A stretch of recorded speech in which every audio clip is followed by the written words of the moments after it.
screws on either side of the lightning port. Let's use our screwdriver to remove these screws.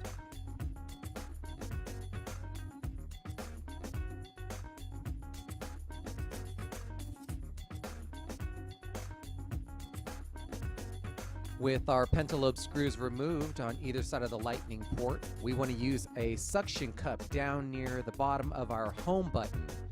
Now, when pulling back our touchscreen from the base of the phone, let's be very careful and not pull it too far away from the base, as there is a ribbon cable on the other side of the touchscreen for the home button that we do not want to cause damage to.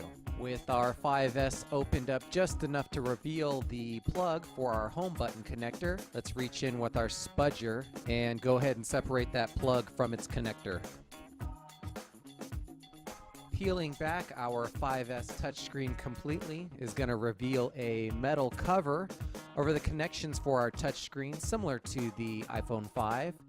Let's remove the 4 Phillips screws for the metal cover so we can access the touchscreen connections.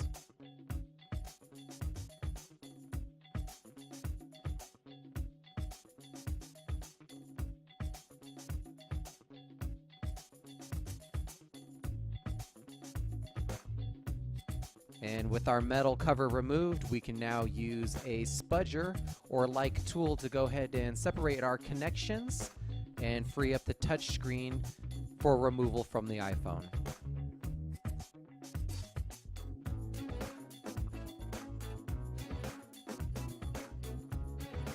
With our touchscreen removed from our 5S, we can now show you the steps necessary for removal of your dock port assembly.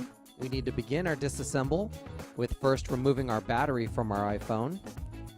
Let's remove the 2 Phillips screws, holding down the cover plate for our battery terminal.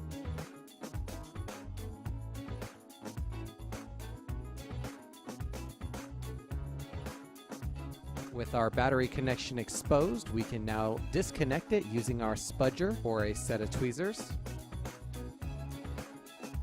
And to physically remove the battery from the phone, we use the spudger to pry it up and out of the way.